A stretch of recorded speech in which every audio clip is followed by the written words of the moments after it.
It's the 31st of August 2025. I want to attempt kneading flour using this machine. I've never done this before since I got this as a gift. So the flour that I'm going to use is gluten-free flour, and the ingredients are rice, cassava, tapioca starch, and xanthan gum. So I'm going to be making cardamom mandazi. And for my cardamom mandazi recipe, I have a 1/4 cup sugar. I have lime zest. I have an egg. I have the gluten-free flour. I'm going to use 2 cups. Then I have the cardamom powder. So this is cardamom that I have just crushed this morning.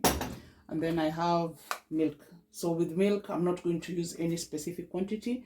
I'll just use it as required. So let's get to it. I have detached the mixing bowl from the machine. I want to mix the dry ingredients first before I can add in the wet ingredients as the machine is running. So let me show you how we go about that. So I've not done this before, but there's always a first time for everything. So I put in the flour, I put in the cardamom, and I'll just whisk that in until it's well incorporated. Then I will add in my sugar,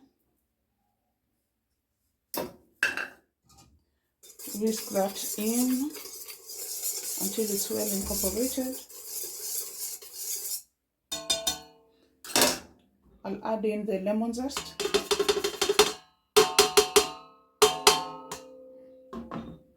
Mix it in until it's well incorporated. There's one ingredient I'm missing.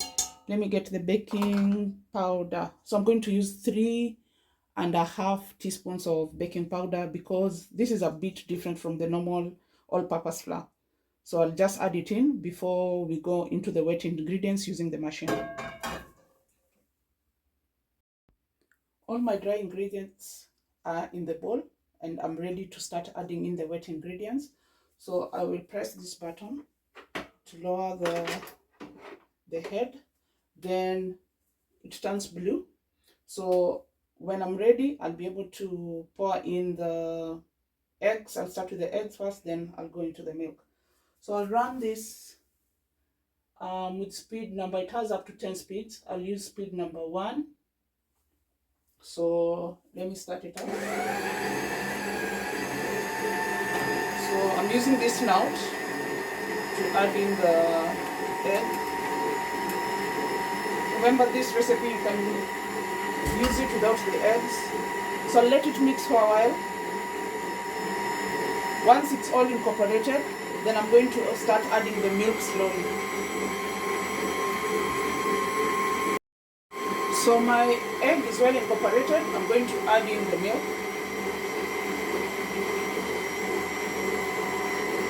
It's better for me to stop. So let me just add it first because it's going into this knob here. So let me just lift this up.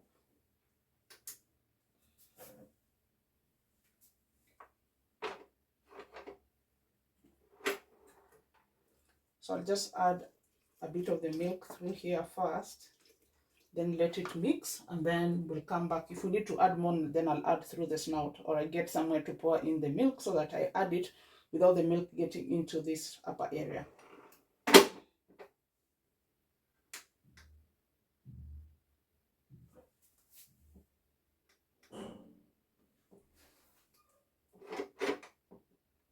Give me a moment. So there we go. So the milk is added and it's running. I can see it mixing. Let me just bring you close. Sorry.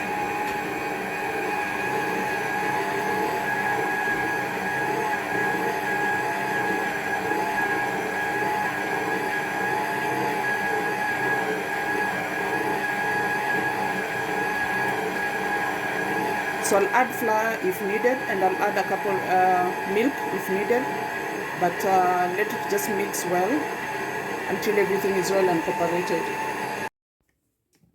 So this is the state of the flour so far. Just give me a moment to adjust my tripod. This is the state of the flour so far. This is how it looks like. I've never used this flour before, so I'm not sure at what point the consistency is as expected to be able to cook down the recipe for the mandazi. But what I'll do at this point, this is how the flour has come out. I don't need to add in more milk on this. I just need to knead it once on a flat surface area and add a bit of flour, and this will be good to be done to be used for the mandazi. So I'm going to do that, and then I'll tell you how much flour I used to be able to knead this for the final product. Power went out as I was shooting, so I've added a bit of flour. I'm going to knead this with my hands because I'm not really sure about this flour. It's the first time I'm using that flour, so I'm going to just knead it with my hands to get it to what I need for the end product to be able to make mandazis with. But all I can say is with the merrit, it's able to get you to the final product that you need. But because I've not worked with this flour before, I decided to just knead a bit using my hands. But I can attest to the fact that merrit gets the work done. So I'll end the video at this point, and finally I'll show you the end product once I'm done kneading with my hands. I'm going to just use the bowl. I usually knead on the surface when I'm now cooking. I knead once more, and then when I'm rolling the dough for it to be used for the mandazi, that's when I now use the surface, the flat surface. But for now, I'll just knead using my hands until the dough is ready for cooking. After adding a bit of flour, about 3/4 of a cup, this is my final product. So I'm going to let it rest here as I clean up the kitchen area. But this is the final product. Let me just get a bit of light. So this is the final product. So we don't have power. Power went out just a while ago. But this is the final product. So I think merrit can be able to knead dough to the consistency of what you're preparing. I think it's possible. So I'd recommend the machine.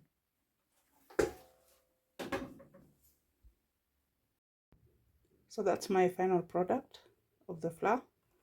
Just put the light down and show you. So here we go. So I'm going to knead it one more time with flour, then start preparing my mandazi.